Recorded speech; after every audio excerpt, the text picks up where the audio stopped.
Alors, vous avez sélectionné le bloc avec la flèche noire.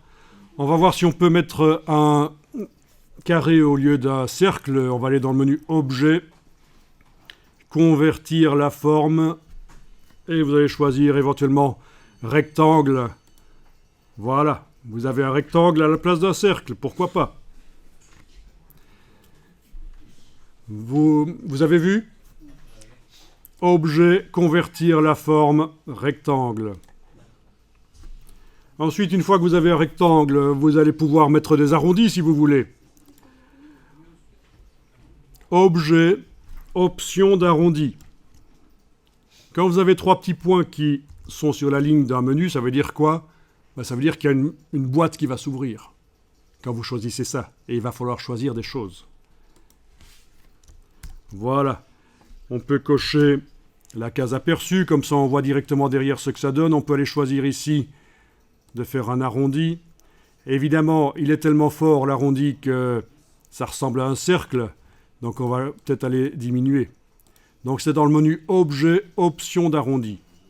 Alors ça donne un look fort années 60, la couleur, les arrondis, même la police de caractère. Et évidemment, en fonction du sujet, il faut choisir les formes, les couleurs et les polices de caractère, parce que ça n'est pas anodin. Ça fait référence à des moments de l'histoire du graphisme. Mais enfin, voilà, techniquement, vous voyez comment ça fonctionne. Ok. Est-ce que vous êtes arrivé à faire ce genre de choses?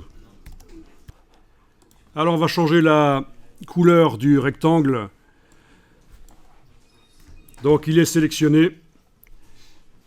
Alors, ne changez pas les couleurs à la manière Photoshop en double-cliquant sur l'icône ici dans la palette des outils, parce que ça, c'est pas bon.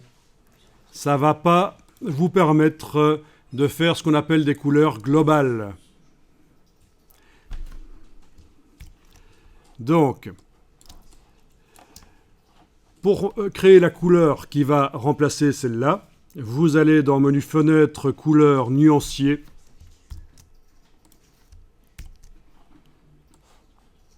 Fenêtre, couleur, nuancier.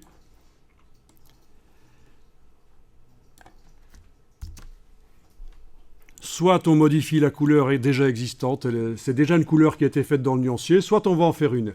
Quel est l'intérêt d'utiliser des couleurs qui sont d'abord créées dans le nuancier? Vous pourrez les retrouver pour les appliquer sur d'autres objets, oui, c'est vrai. Et aussi, vous pourrez les appliquer sur plein d'objets dans le document et d'un coup, modifier toutes les couleurs. C'est le principe de la couleur globale. Dans Illustrator, on a la même chose, mais il faut le demander. C'est une case à cocher. Dans Illustrator, vous pouvez très bien appliquer une couleur sur plein d'objets Illustrator et d'un coup modifier la couleur de tous ces objets. Il faut avoir demandé ce qu'on appelle la couleur globale. Mais dans InDesign, c'est d'office. Toutes les couleurs qu'on crée dans le nuancier sont d'office globales.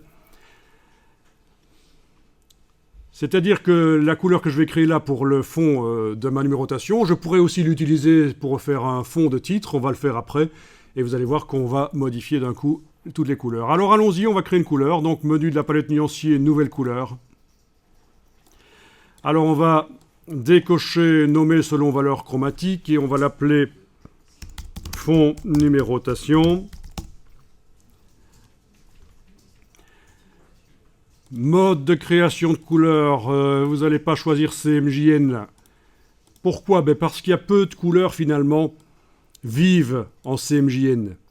C'est difficile d'avoir par exemple un vert vif, ça va pas être évident d'avoir un vert vif.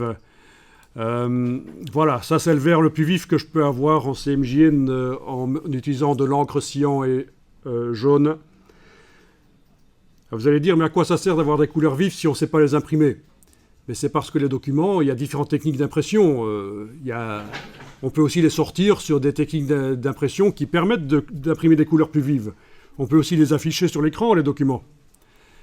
Donc je vous conseille de passer en RVB, sauf évidemment si vous êtes dans une boîte où on vous oblige à travailler en CMJN ou si vous êtes avec un prof qui vous oblige à travailler en CMJN.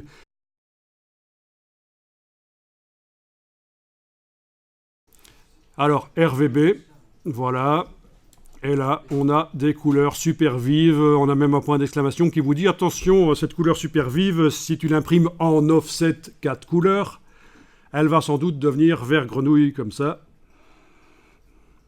Alors que ce sera pas ton vert Pokémon, ce sera un vert grenouille pourri.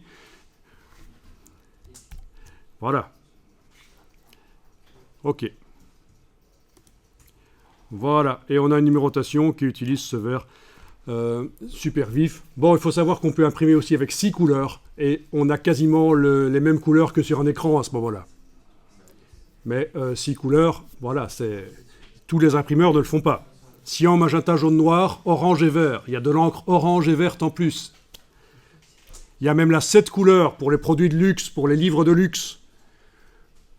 Vous avez 7 couleurs même. On ajoute en plus du bleu, de l'encre bleue. Donc voilà. Ok, vous avez réussi à modifier la couleur? Super. Eh bien, on va aller modifier, tant qu'on y est, également la couleur des titres. Allez un peu dans le document sur une des pages ici, la page 18 par exemple, oui la page 18, je double-clique sur la page 18 là dans la palette page, j'arrive sur la page 18.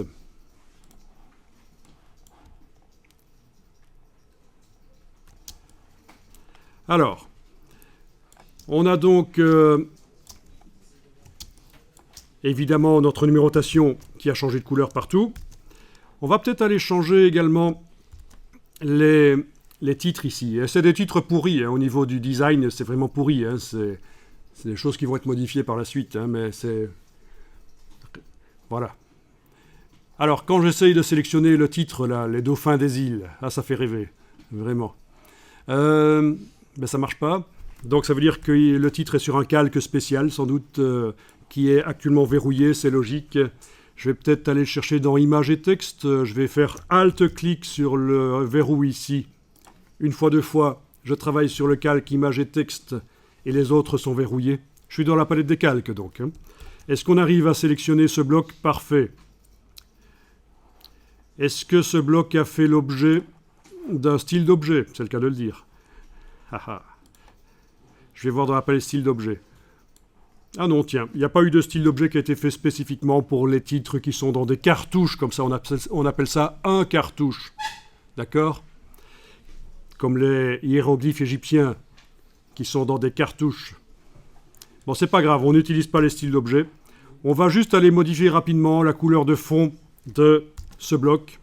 Vous allez mettre du vert vif à la place du vert qui était précédemment. Alors je sais que c'est une couleur qui s'appelle fond numérotation et je suis en train de l'utiliser sur un titre. Ça ne pose aucun problème, bien sûr. Juste pour mon organisation personnelle, ça va être un peu compliqué si je reviens dans le document dans quelques semaines. Il faudra que je comprenne que, tiens, le fond des cartouches là, pour les titres, c'est la même couleur que la numérotation. Pourquoi pas?